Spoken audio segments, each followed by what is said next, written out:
Hey there, welcome to the Movie Review Mom YouTube channel. If this is the first time you've discovered my channel, yay, you're finally here. I'm so glad. And if you're a returning subscriber, yay, thank you so much for coming back. My subscribers already know that my goal is to save you time and money by giving you the scoop on filmmaking quality and content so you can decide whether or not you want to spend time or money watching a particular film. So today, the movie I'm reviewing is called Seance.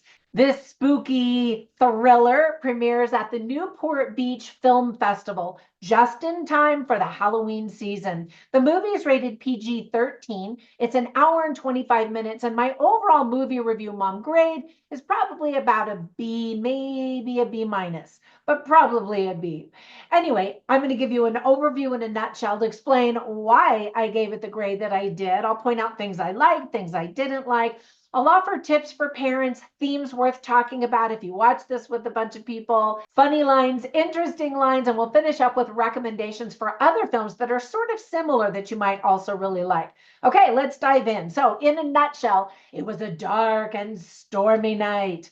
Well, those are the famous words from many novels and this film as well. The story takes place in 1892 in California.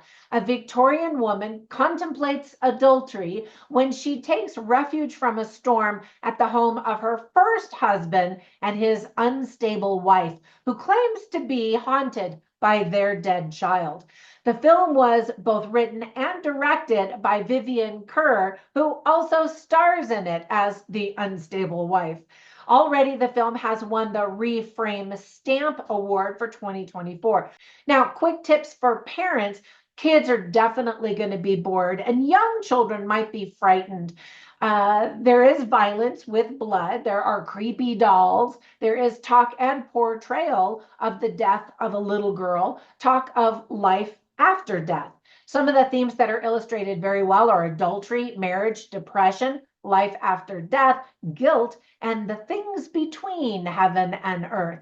So there were plenty of things I really liked about this film. First of all, the cast is very good and includes Scotty Thompson, Connor Paolo, Jylon Vanover, and Vivian Kerr, of course, as I mentioned. And they all give solid performances. The creepy atmosphere is very well done. The story does a good job keeping you guessing what exactly is going on. Who are the crazy people in this movie or in this story?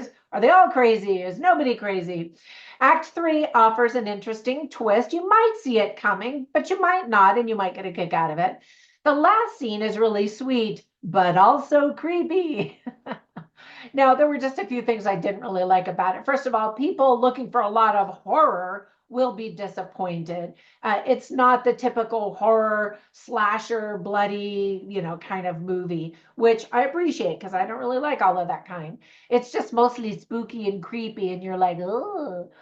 It does feel like a stage play, and I don't know, I wasn't able to find out if this was based on the fact that the screenplay was written by the director and the gal who acts in the movie. I'm thinking it wasn't a stage play, but it probably will be now that the movie has come out because people will like it so much. And then the actual seance doesn't last very long, which is a little bit disappointing because that's the title of the movie itself.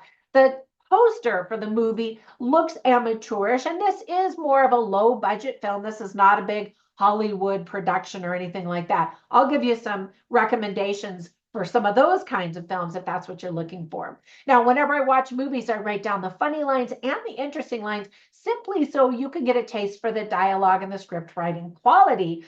So when I looked at my notes for anything funny that I had written, I did not write anything. However, I wrote quite a few interesting lines, and you can see them all on my written review at moviereviewmom.com, but I'll definitely share some of them with you right now. So first of all, there's Scotty Thompson, and despite the name, Scotty is a female who plays a wife, a woman, and she is contemplating the difference between watching this second wife of her ex-husband grieve tremendously because their young daughter had died, and the ex-husband says, oh, she's gone mad, and she says, quote, maybe there's less of a distinction between grief and madness than we think, end quote. And I thought that was actually a really good line, because I have lost loved ones. And I've said this a million times on my channel already. I lost 3 parents in 3 months last year. Not to say I've gone crazy, but there were moments where I felt very out of control, you know, the flooded tears and the emotional roller coaster and all that kind of stuff. Anyway, I thought it was an interesting line. And then another line, Scotty Thompson's character says, she's this feisty type of a woman, and she is a writer, and she left her first husband because he was not supportive of her writing career. And she, at this dinner party, she says, quote, Dickens and Twain are 2 of our greatest writers, but I can't convince myself that their female characters represent any woman I've actually met. And she is obviously on the cutting edge of female authors of her time. Now, Connor Paulo plays her second husband, whose name is Albert Strand, and he's having this conversation with his wife, and he says, my wife, or he's talking at the dinner party, but about his wife, and he says, my wife is a firm believer in the realm of the living. And the wife says, though honestly, sometimes I can't say I have much faith in either of them. I mentioned that she's a very feisty woman. And one thing she doesn't like about her, well, there are several things she doesn't like about her second husband, and that is he's a little bit of a wimp. He just kind of agrees with her and does whatever she wants, which is different from her first husband, but she kind of wants him to man up, among other things. Anyway, she says to him, after they have this little fight, she says, it's exhausting having to make all of the decisions. I can't be the woman and the man. And I thought that that was interesting. And then he says, well, I can't help it if everything you say is right.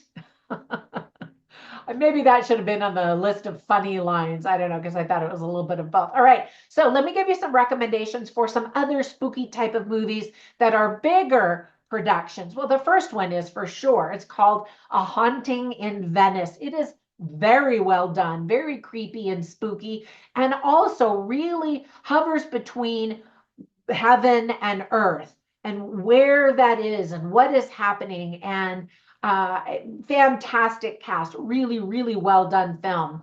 The second one is a departure in that it is a Hollywood film, but it's called Haunted Mansion. And so you get some celebrities that you would recognize. It's a lot more goofy and playful than either of these first 2.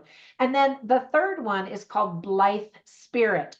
Also has a really good cast, and also addresses ghosts and heaven and earth and spirits and all of that kind of stuff, but it's also a little bit more playful than the first ones that I mentioned. All right, thank you so much for visiting me. When you get a minute, run over and find me on social media. I'm everywhere. I've got a Facebook group called Movie Review Mom, and that's where we just hang out and talk about movies and all kinds of silly stuff. And then if you find me on Instagram, and I'm also on Twitter and a bunch of other sites, you can follow me as Movie Review Mom, but you can also find me as Dr. Trina Boice. Actually, I think it's just Trina Boice, where you can learn about my books. I have 31 of them out, my online courses, and my products and my other shenanigans. Have a fantastic day. Oh, and by the way, in the description below are the links to those movies that I just recommended. I will catch you in the next one. Bye for now.